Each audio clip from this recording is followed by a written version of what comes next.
Alright, good afternoon everyone. I hope may konting energy pa kayo. But I'm going to make this very, very quick, okay? So on the side of the Philippine Red Cross, as you would know, we are partners with the Department of Education, alright?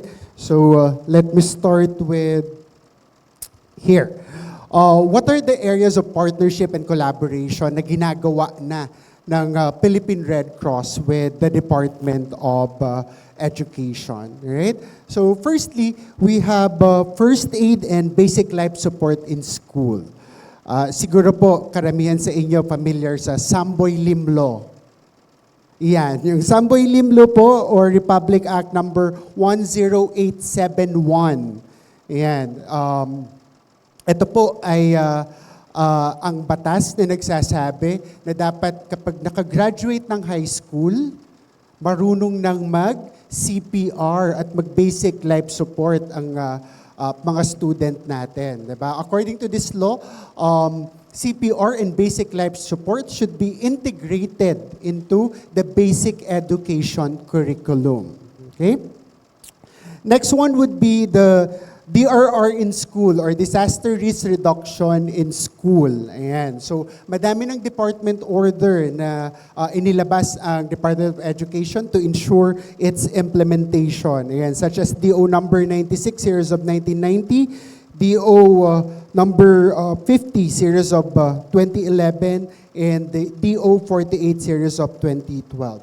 Likewise, meron din po tayong water, sanitation and hygiene or WASH in school. Ayan, meron din po kayong Department Order number 10 series of 2016 policies and guidelines for a comprehensive WASH in school program. Okay?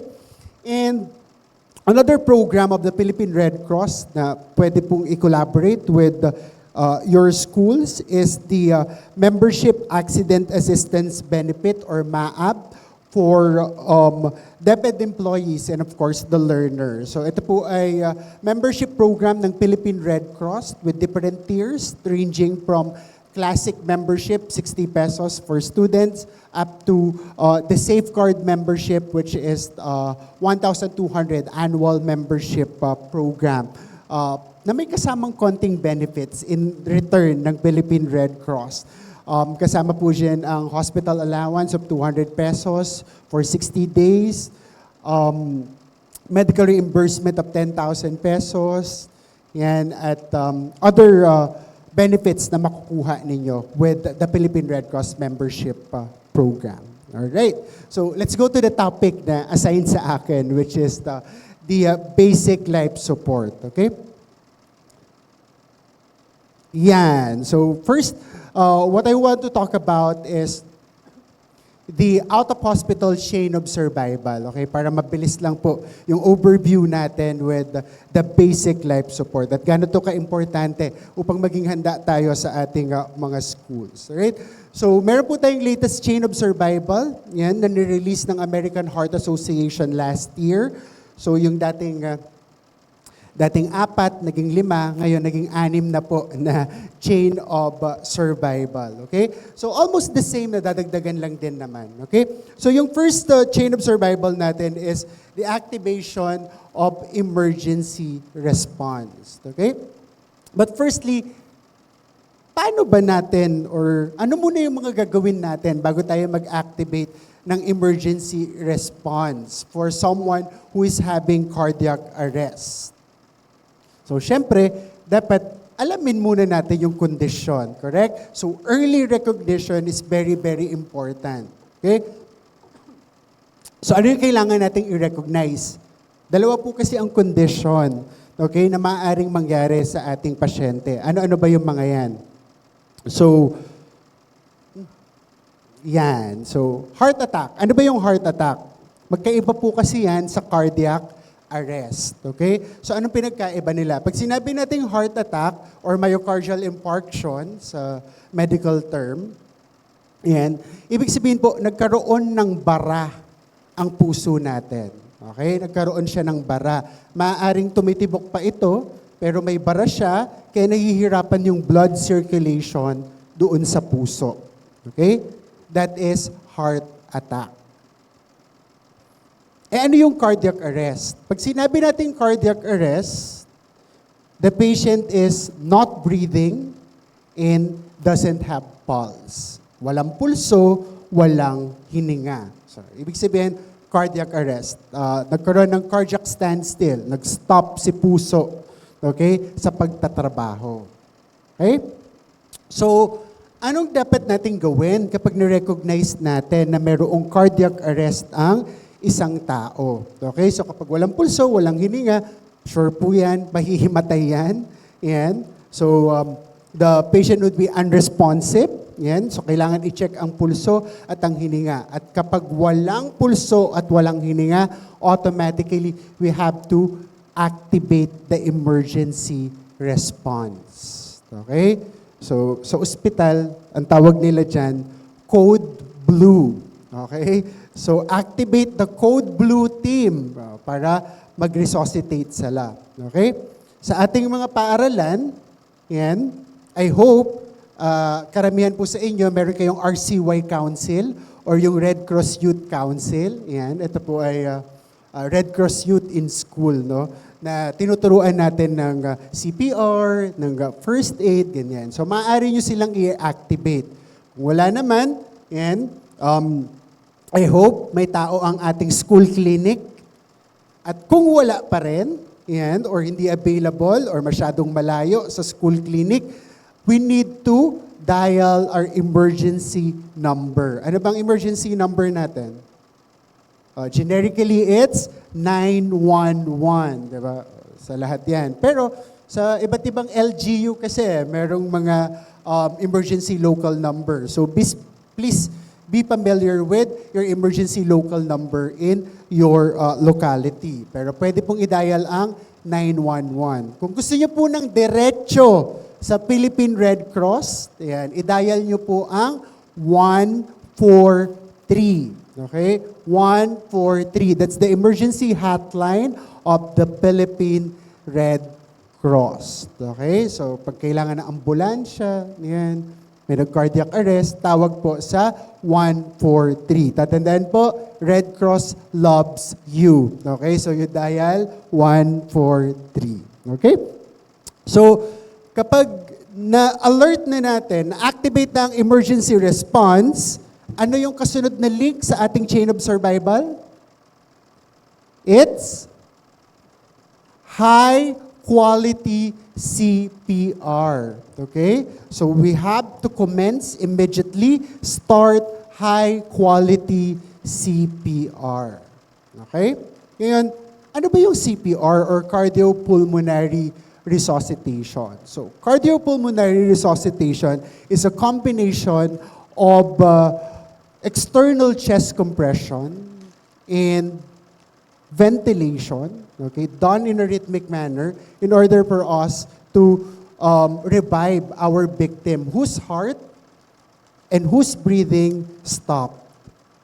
Okay? So walang pulso, walang hininga, kaya tayo ay magdidiin sa dibdib, yan, para mapatibok ulit ang puso, at magbubuga ng hangin para magkaroon ng ventilation, okay? At ma-revive ang kanilang paghinga. Pero, meron din po tayong tinatawag na hands-only CPR or compression-only CPR. So, ibig sabihin, if the rescuer is unwilling to give mouth-to-mouth ventilation, they can opt to do compression-only CPR. Okay? So, bayo lang ng bayo, diin lang ng diin sa dibdib kahit wala ng mouth-to-mouth ventilation. Okay?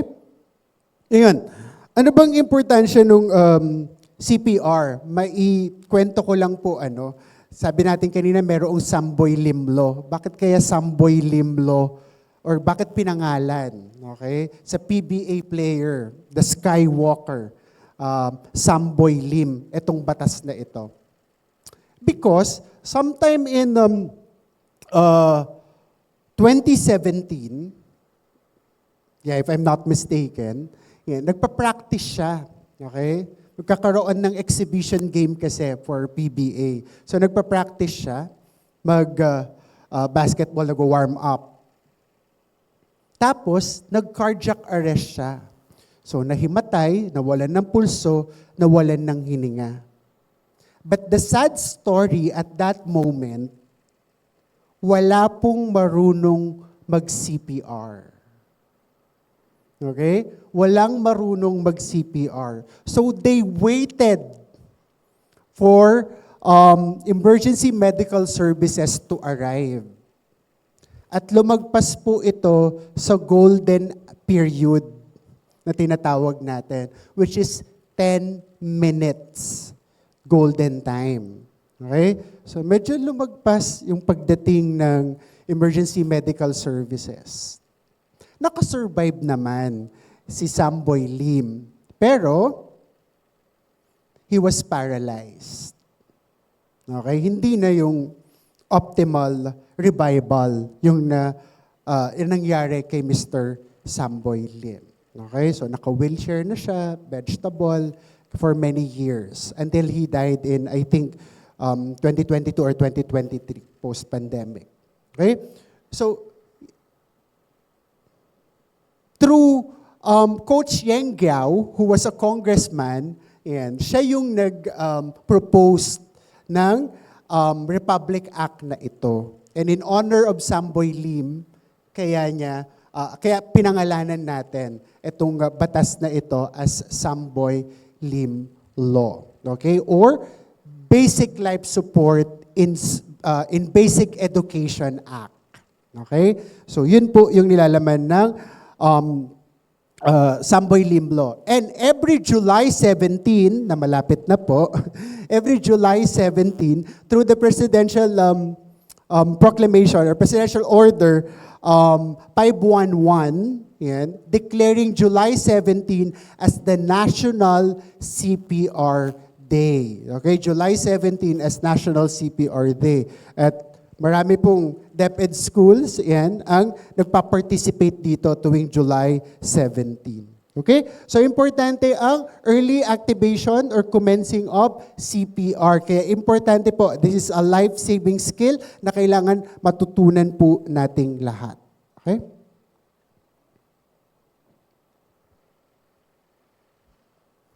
Ayan. Ayaw.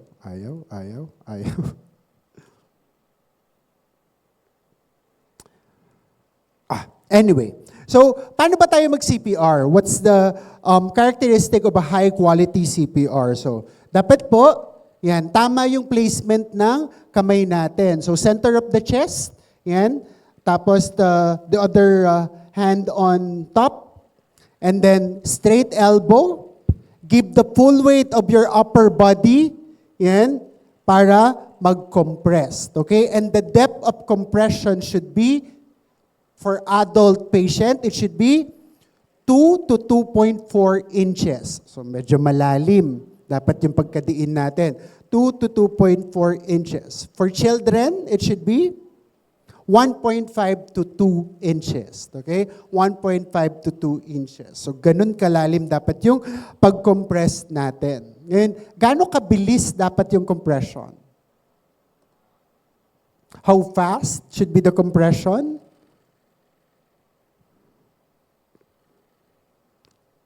Yan. It should be 100 to 120 compressions per minute. Okay?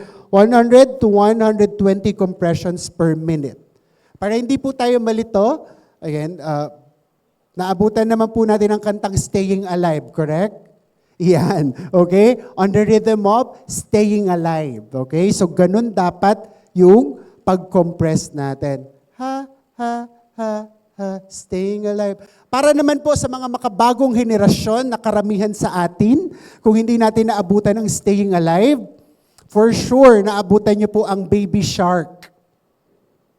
Iyon, okay? So yung rhythm or yung tempo ng Baby Shark, tuturut, okay? Yun po ang tamang rhythm ng paggawa ng CPR. So 100 to 120 compressions per minute. Okay? And then next guideline is allowing the chest to fully recoil.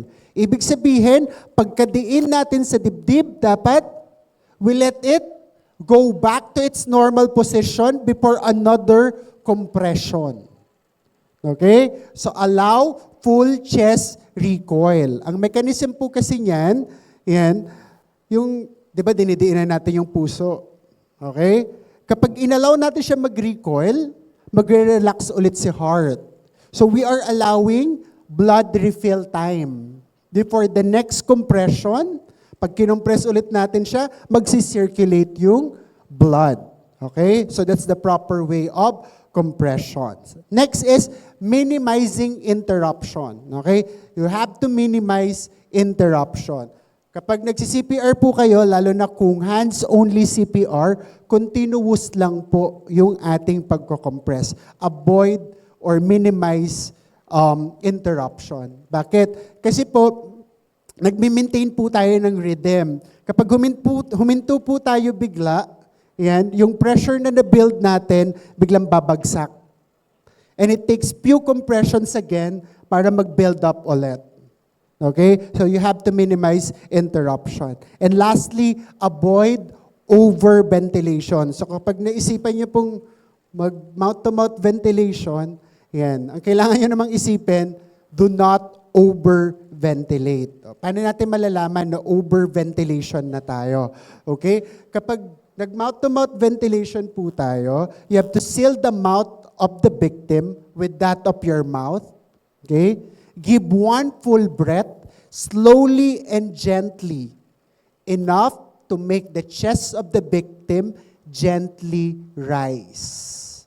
Okay? So pag umangat na ang dibdib, tigilan na natin. Okay? Bitaw na para lumabas yung pinasok mong hangin and then give another ventilation. Okay? So yun po ang proper ventilation natin. So why do we need to avoid yung ating overventilation? Kasi yung excess air, kapag sobrang lakas ng pagbuga mo, hindi na lang siya nasa baga. Saan kaya mapupunta yung excess air? Mapupunta sa stomach. Okay? Kasi napuno mo na pero buga ka pa rin ng buga, so mapupunta siya sa stomach. Pag napunta po siya sa stomach, ma-activate natin yung regurgitation reflex. Okay? So maaari siyang mag-regurgitate, magsuka, maglungad. At yung suka, maaaring mapunta sa baga. Pag napunta siya sa baga, nilunod niyo po ang inyong biktima. Okay? So, hindi rin effective yung ating CPR. Okay? So, importante po na avoid too much or over ventilation. Okay? Yan. So, that is providing high-quality CPR. Ano yung next link natin after CPR? It's defibrillation. Okay? So ano naman yung defibrillation? Yan. Kaya po, pag akyat ko kanina, may dala akong lunchbox. Yan. Ito po ang example ng AED or Automated External Defibrillator. Okay? Automated External Defibrillator. Same principle po nung napapanood nyo sa mga teleserye na dalawang paddle, dinidikit sa dibdib at sumisigaw sila ng clear. Tapos magbibigay ng kuryente. Okay? So gone were the days na sa ospital lang makikita ang defibrillator kasing laki ng washing machine. Diba? Lumiit konti, naging microwave. Ngayon po, lunchbox na lang siya. Okay? And it's automated. Your automated external defibrillator actually comes with the voice prompt. Okay? So pag binuksan po natin siya,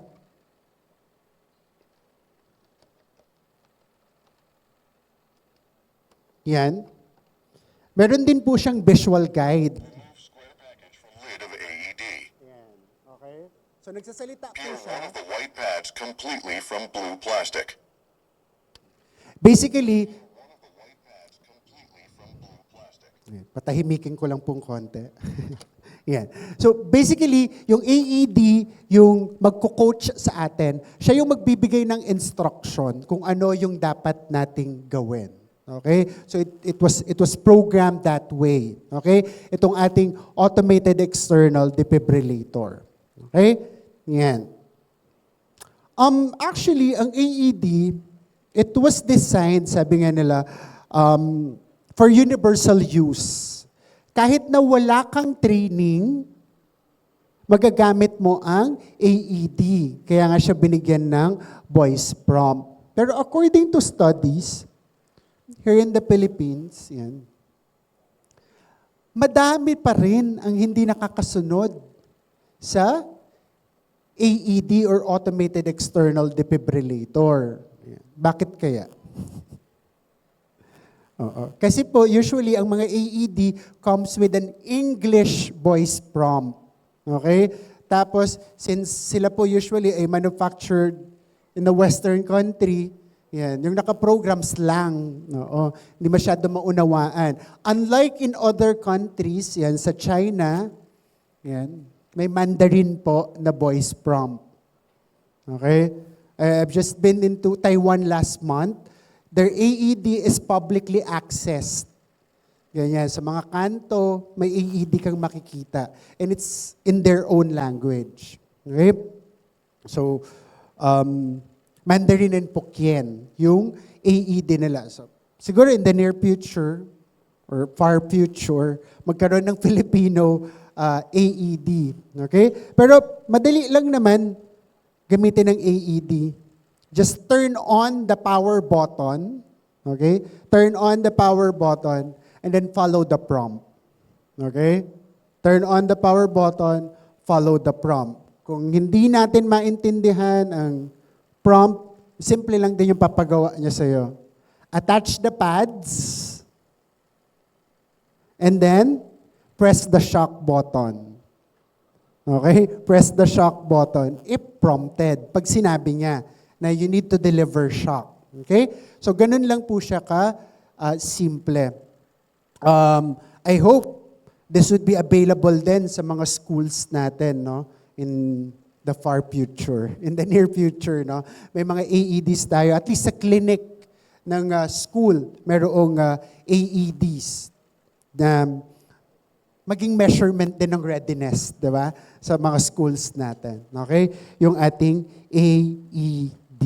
Okay?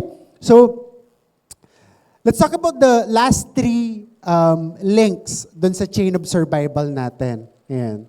So, yung next link natin is advanced resuscitation. So, ibig sabihin yan, assuming that emergency medical services had already arrived.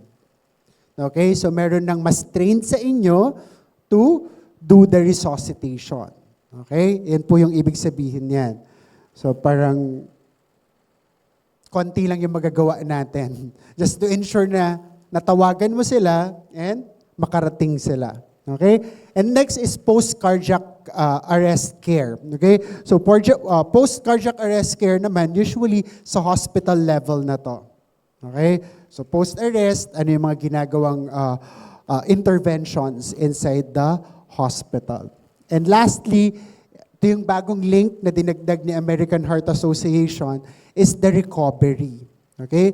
Kasi kailangan din, tinututukan ng recovery, kailangan mag-rehab, and constant care until ma-restore natin yung optimum level of function ng patient natin. Okay? Yan. So that's the chain of survival. Yan lang po ang tatandaan natin kapag tayo ay tayo ay maggagawa ng basic life support. Okay? So, I have 2 slides left. Yan. Yung last po natin, na-discuss na natin yan, is when to stop CPR. Okay? Sabi ko kanina, kapag napili yung method is compressions-only CPR, do not stop until help arrives. Okay? Pero, syempre, may condition din naman yan. Pwede kayo actually huminto kapag nangyari to. Okay? The mnemonic stops, para madali pong tandaan. Letter S, spontaneous signs of circulation is already restored. Paano natin masasabi that signs of circulation is already restored? Kapag merong coughing, kapag merong movement Okay? That's why it's very important that while you are doing compressions, you keep an eye to your patient. Okay? While doing compressions. Baka mamaya, umuubo na siya, bayo, sige ka pa rin, ayaw mong tigilan. Di ba?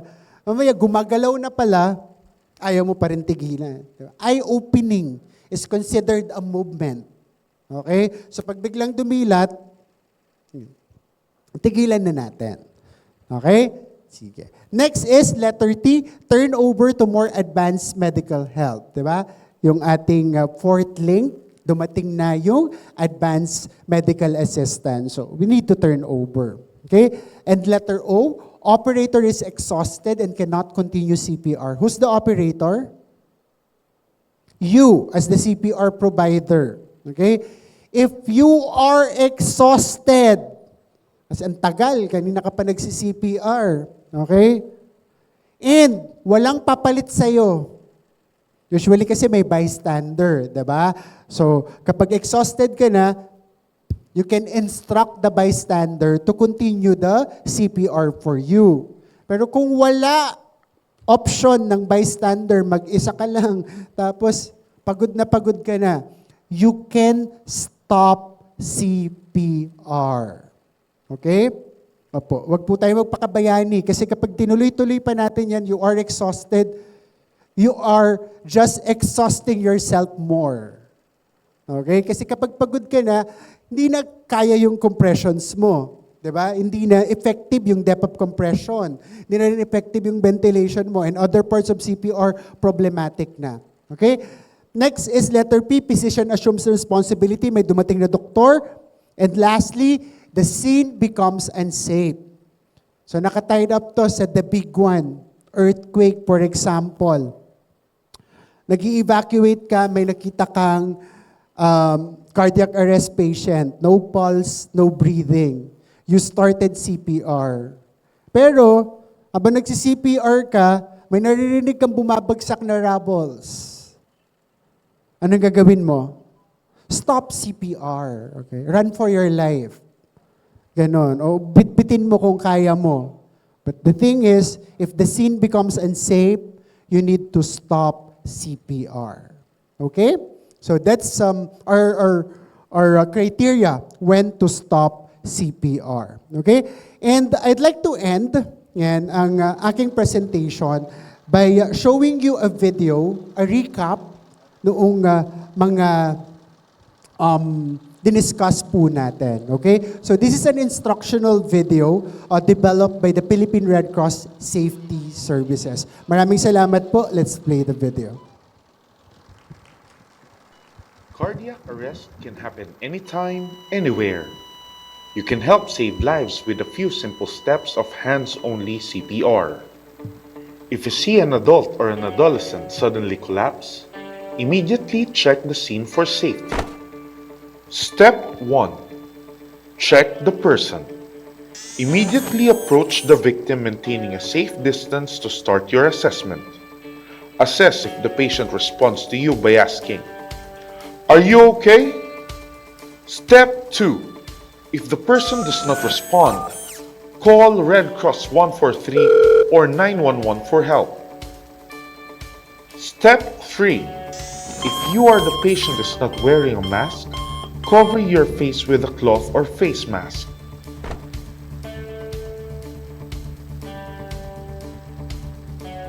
Step 4. Prepare to give chest compression. Place the patient in lying position and kneel beside the patient. Position the heel of one of your hands at the center of the chest and place the other hand on top. Interlace your fingers and lock. Straighten your elbows and lean slightly forward directly over the chest. Push at the depth of 2 to 2.4 inches with a rate of 100 to 120 beats per minute. Step 5. Connect the patient to the automated external defibrillator or AED when available. Do not stop until the patient shows signs of life or until help arrives.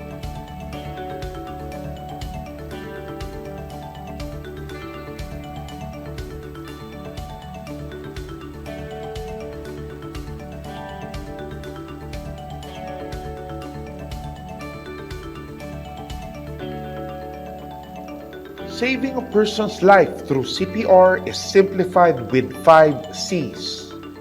If, by any chance, someone experiences a cardiac arrest, remember to check, call, cover, compress, connect. Be CPR trained. Train with us and help save lives.